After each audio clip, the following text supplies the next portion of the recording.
Please welcome Reverend Jennifer for today's message and meditation.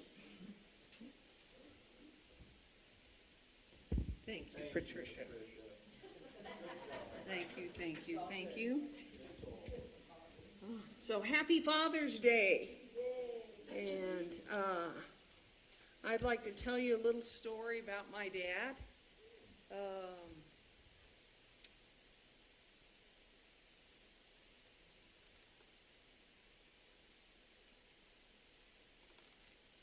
I'm thinking of all the wonderful things. One of the funny things we love so much is he loved to take pictures. We'd go out to all the little events for us, and we'd sit there, and we had the camera this time, right? You didn't have little cell phone things, and we sit there and waiting and watching and seeing what's going on. My sister in the band, or I'm in the choir, or my other sister being a cheerleader, or my brother at a sporting event, whatever it was. And sure enough, out of all of the pictures, there were at least 3 of his foot. Because he'd keep it in his lap, and sure enough, it'd go off. And so we always said we should make a family album just of my dad's feet. And my dad was the one who taught me how to change the oil in my car and change my tires and take care of myself. I could take care of myself. And that was one of the things that he wanted to make sure all of the girls knew. They didn't have to, depend on some man. They could take care of themselves. And that was a wonderful message that I learned and understood, and I'm grateful for. It's part of who I am and why I am. And I am grateful for Eugene Joseph Martin. And he loved my mother. He loved my mother. Even she threw things at him, and because she had a German temperament and not a whole lot of patience sometimes. And so if he wasn't paying attention, she'd throw something at him. And sometimes it was a Kleenex, and sometimes it was a small ashtray. Do we have anyone here who brought pictures of their parents that would like to tell a story or introduce them? Patricia?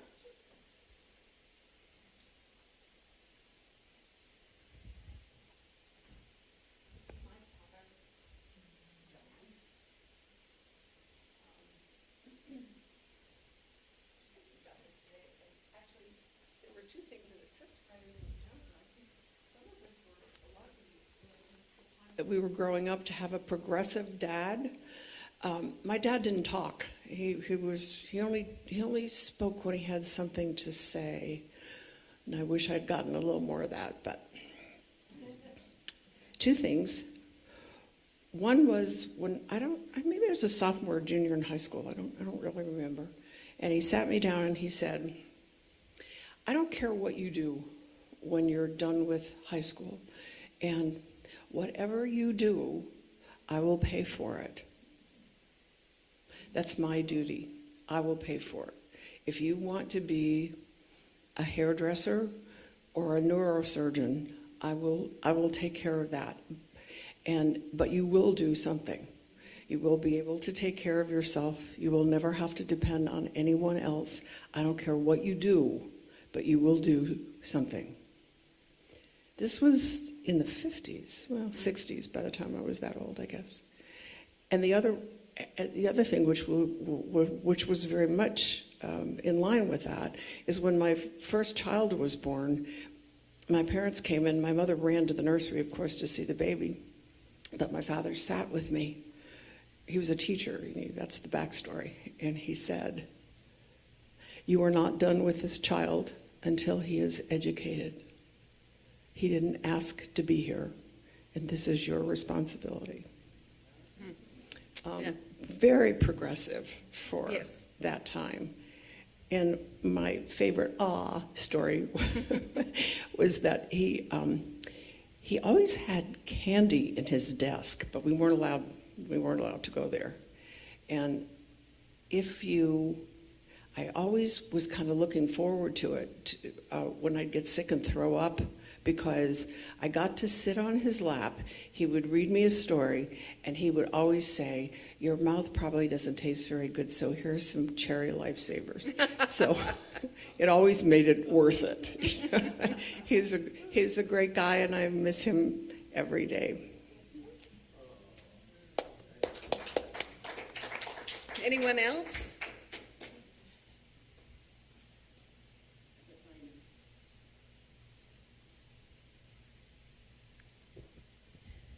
So this is Herman Brilliant. He was a first-generation American. My grandfather, Isaac, came from Kiev. At the time, that was Russia.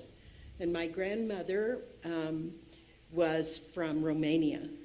And they emigrated, and my father was raised in a very Orthodox Jewish family. As you all know, I love to bring the menorah at that time of the year and tell the few Jewish stories that I know from my father. Dad was a pharmacist, and in the day, he was equivalent to any doctor. And so we would often go out in the public, and people would yell, "Hey, doc," as if he was the real MD kind. And he couldn't have changed a tire if his life had depended on it. But those of you who knew my mother, that was not going to be a problem. And what a loving home, and what a wonderful provider. And not too unlike your dad, it was you can do whatever you want. It is not a requirement for you to ever marry. It is never a requirement for your mother and I. He always included her, to have a family. It is your business, it is your life, and we love you. And he was just a fabulous rock in our house. Thank you, Kay. Larry? Okay. Yes, Dave.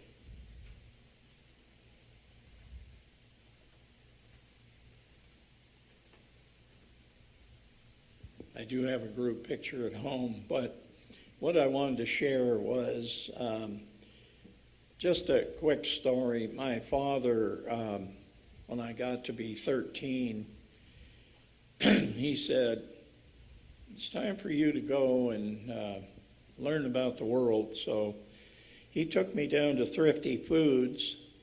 He introduced me to the manager, and he said, "I think you'll make a good bag boy." So I've learned how to pack groceries really well, if anybody needs help with that today. And then when I was 16, I was able to buy a car. I had enough money at $1.75 or $2 an hour, 55 Chevy. For $500, and I paid it off by working in that grocery store.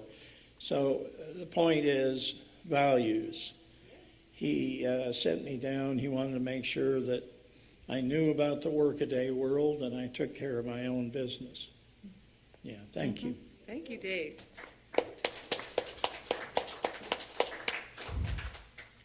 And my father also gave me the love of NFL football.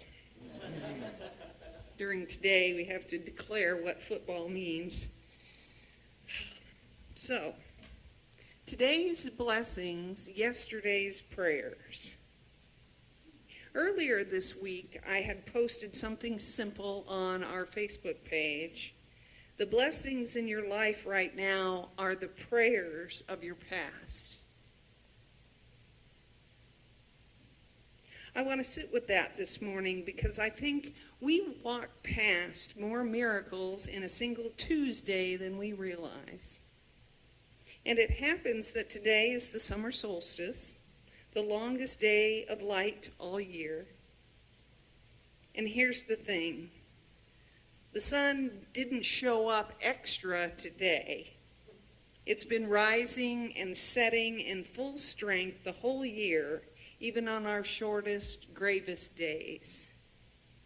Today, we just finally notice it at its peak. That's the whole message in one sentence, really. The light was never absent. Our attention was. What everyday blessings actually look like. They rarely arrive with trumpets.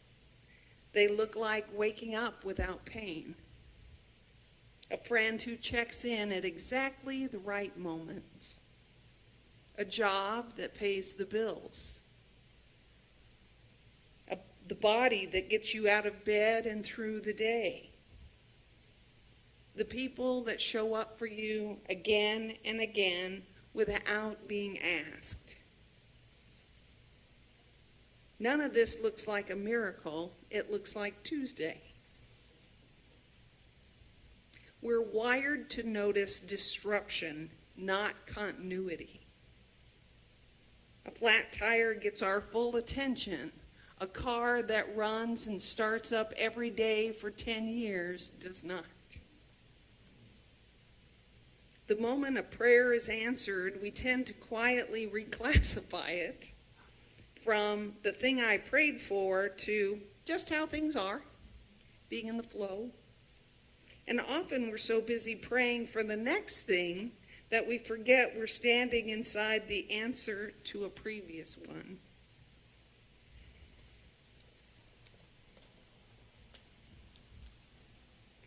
I really enjoyed Wendy speaking out for Patricia because we don't see those things.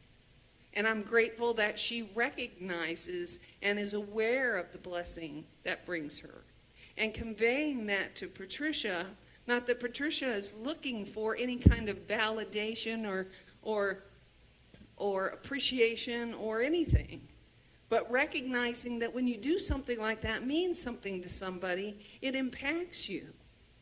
You remember again and again these small little things that you may say almost, no, I don't want to say unconsciously, however, it really means something to someone. And that small bit of recognition is important. Gratitude is a very important part of my life. Because for the very longest time, I felt I had to work for everything I got. And when someone comes to me and is offering to help me, how grateful I am.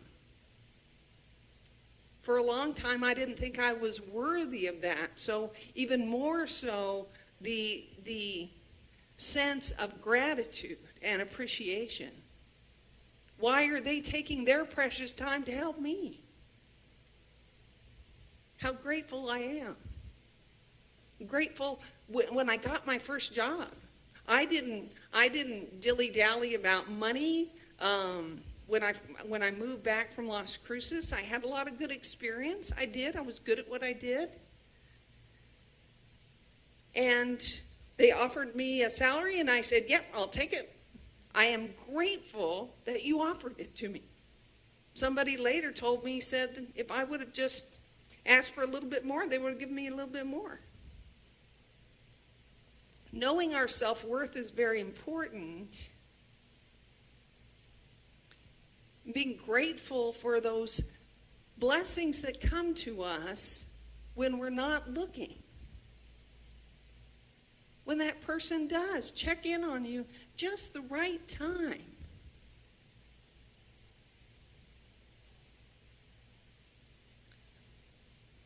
One of the miracles that happens to me on a daily basis during my work week is I'm busy doing some little job over here, and I just happen to look at my phone, nothing pops up, and by God, I've got a meeting in 3 minutes down the hall.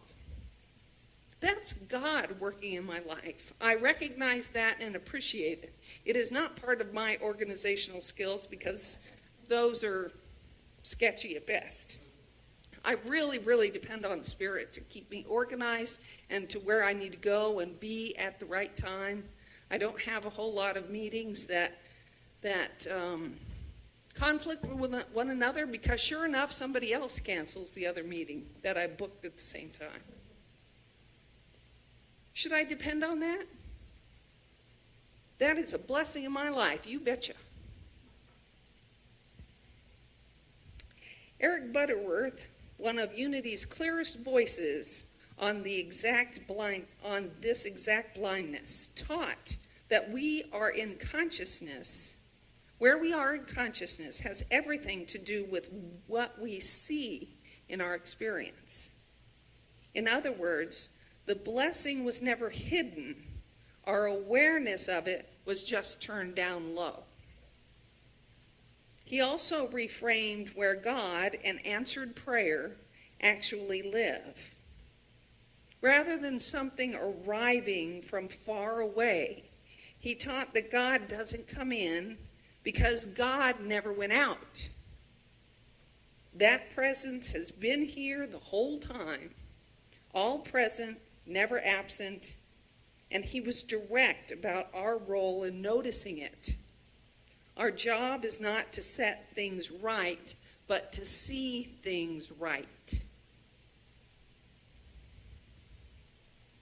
So if the blessings in your life now are the prayers of your past, your job, your health, your relationships, this room, then gratitude isn't just good manners toward God.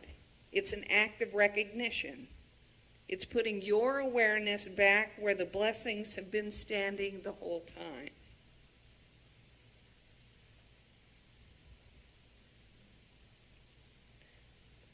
And in connection with the solstice, the light doesn't wait for us to notice it before it starts its quiet turning.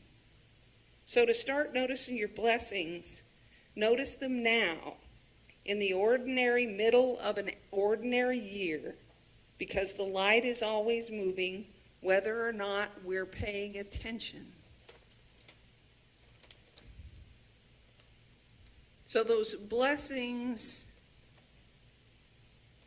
that awareness of the day-to-day, calmly smoothing operation of your life experience without chaos, without trouble, without fear, it's the blessing. And that's what we're grateful for. And the more we're grateful for it, the more it shows up in our lives. So if you're not wanting chaos and fear in your life, be grateful for the safety and the peace of mind and the love showing up always.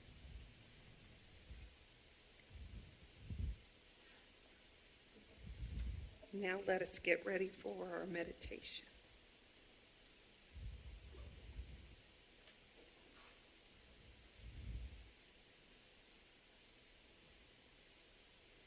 Settle, feet on the floor, back against the chair.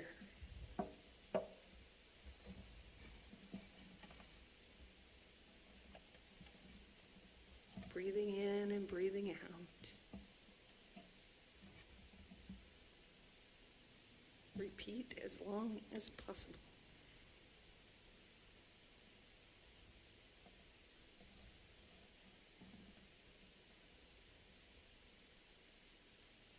There's no need to reach for anything right now. There's no need to ask for anything. For just a few breaths, let go of the doing and rest in the being.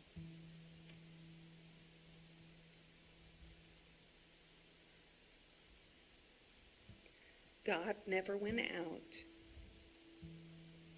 God has been present this whole time as the breath moving in you right now, as the heartbeat that you didn't ask your permission to keep beating.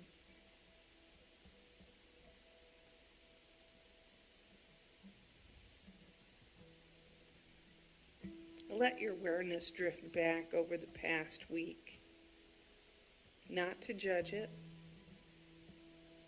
simply to see it.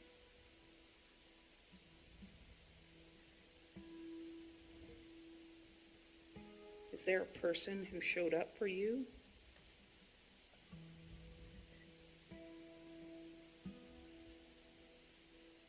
Is there a moment that felt ordinary but kept you safe or fed or steady?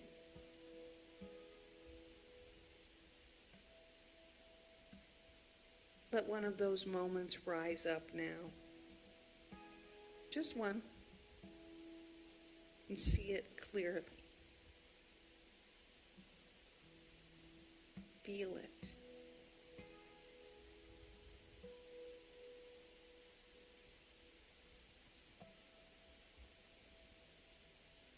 Now gently ask it a question. What did I once pray for that you are now here?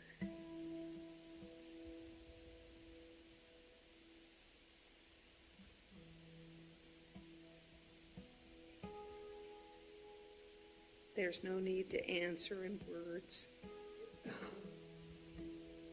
Just let the recognition settle in your body. The quiet knowing that you are already standing inside an answered prayer.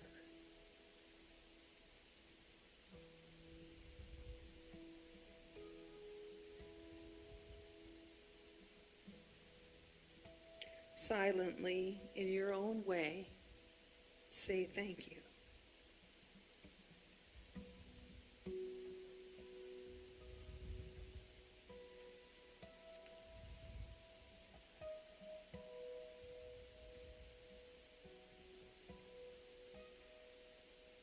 And when you're ready, let your awareness return to the room, to the people around you, and gently open your eyes.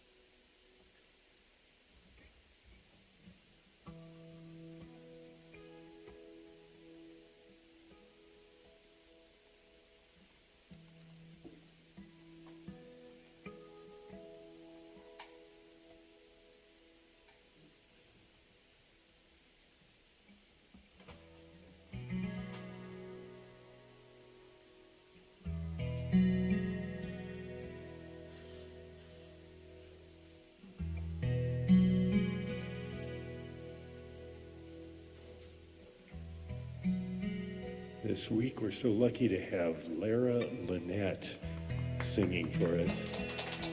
Thank you, Doug. I'm lucky to be here.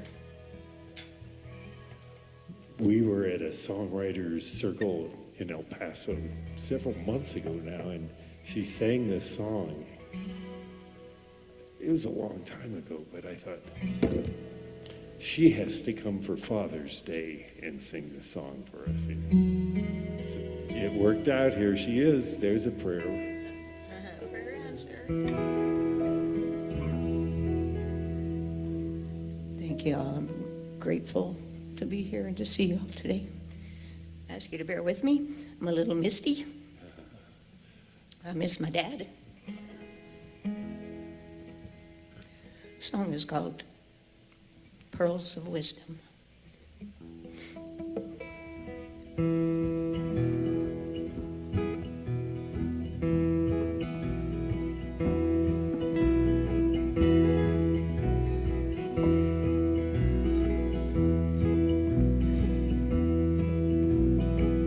I have a wealth of riches deep inside this heart of mine.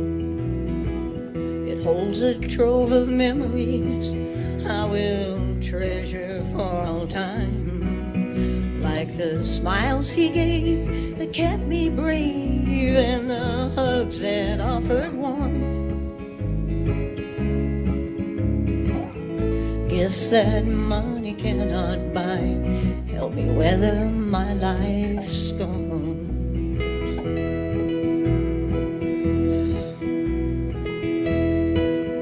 His advice flowed like silver and spun my worries into gold.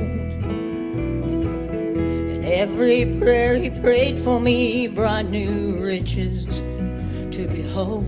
And with a gentle touch he conveyed so much and was always more than fair. He filled this treasure chest of mine, jewels most priceless and rare. And I am grateful that the good Lord in His grace saw fit to place my daddy here upon this earth. I have saved and polished up and cherished every single bit of the pearls of wisdom He has given me since birth. La da dee, la da dee, la da dee.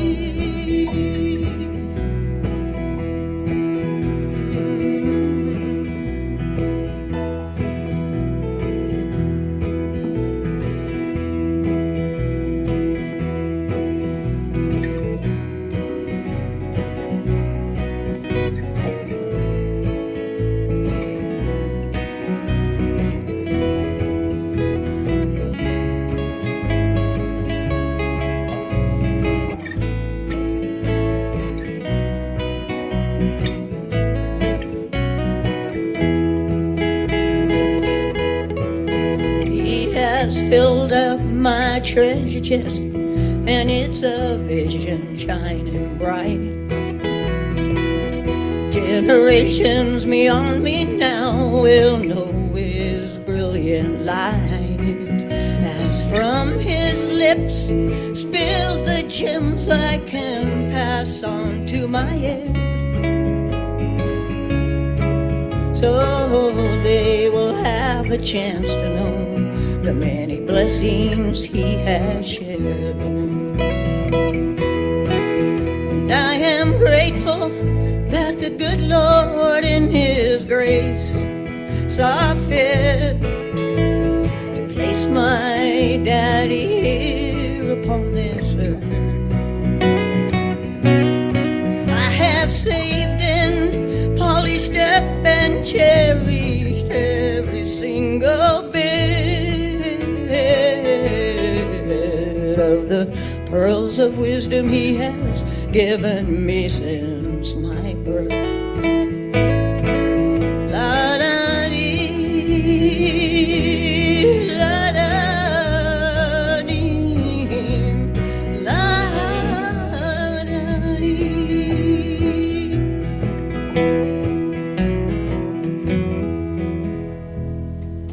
Thank you.